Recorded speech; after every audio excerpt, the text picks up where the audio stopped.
हामी चाहिँ इक्जाम पनि सक्यो। मैले चाहिँ लेखेँ 25वटा क्वेसन आउने रहेछ।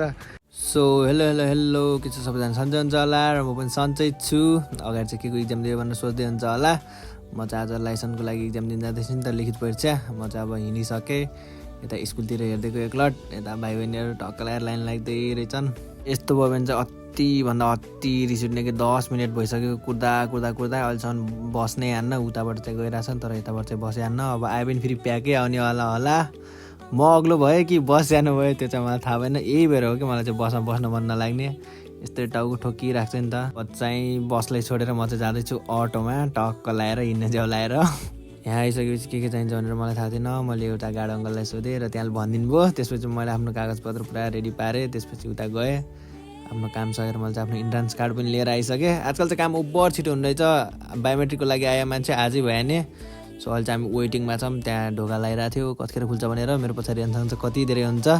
त्यति बेला आयो मान्छे। अहिले चाहिँ 1 बजीदेखि हाम्रो इक्जाम सुरु हुने अरे। त्यसैले अहिले चाहिँ हामी वेटिङमा छौँ। पछाडि अन्सँग चाहिँ कति धेरै हुन्छ। सो फाइनली अहिले चाहिँ बजिरहेको छ कति भनेपछि 1:42-43 घाहा अहिले चाहिँ। हामी चाहिँ इक्जाम पनि सक्यो। मैले चाहिँ लेखेँ 25वटा क्वेसन आउने रहेछ। 25वटा क्वेसनमा मैले चाहिँ 24वटा लेखेर आएको छु। आई होप तिनी सबै राइट हुन्। तिनी सबै राइट नभए पनि जस्ट 60 मार्क्स जति आओस्। अनि 60 मार्क्स आएपछि त त्यति भए त पुग्छ मलाई। सो अहिले म चाहिँ जाँदैछु अब हिँड्दै माथि के भन्नु त्यसलाई, माथि चोकसम्म जाँदैछु। त्यहाँबाट बस चढेर चाहिँ म जान्छु अब घरतर्फ है त। माथि चोकमा आइसकेपछि म चाहिँ जाँदैछु। अहिले चाहिँ बसमा सिट पाइसकेको छ लास्ट सिटतिर, त्यही पनि ठिक छ। यता भ्यू पनि दामी देखिरहेको थियो। म चाहिँ त्यो हेर्दै गइरहेको छु। सो म चाहिँ घर पनि आइसकेँ। अब चाहिँ फेरि कम्प्युटर क्लास जाने होला। अब 5 बजे म चाहिँ अब यहाँ आएँ। बाइक थियो, त्यो बाइक लिएर त्यहाँ छोड्दै र म चाहिँ अब कम्प्युटर क्लास जाँदैछु।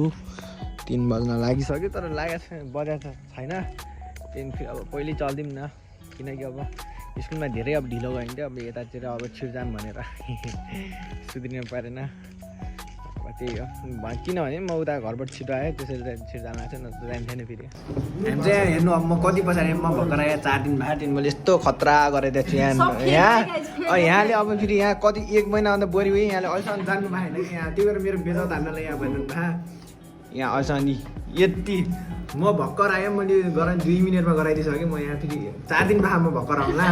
त्यहाँदेखि यस्तो खतरा सिकिरहेको छु मैले चाहिँ। अनि यहाँ दिदी यता हेर्नु त, लाजले चाहिँ मुख लुगाइसक्नु भयो। यहाँ 1 घन्टा उसलाई यो गराउँला, जान्नु न अझै पनि। अहिले चाहिँ म कम्प्युटर क्लासबाट घर जाँदैछु। सो अब आजलाई यति नै। अब छिटै भेट्यौँ अर्को भ्लगमा। हस् त, सी यु गाइज।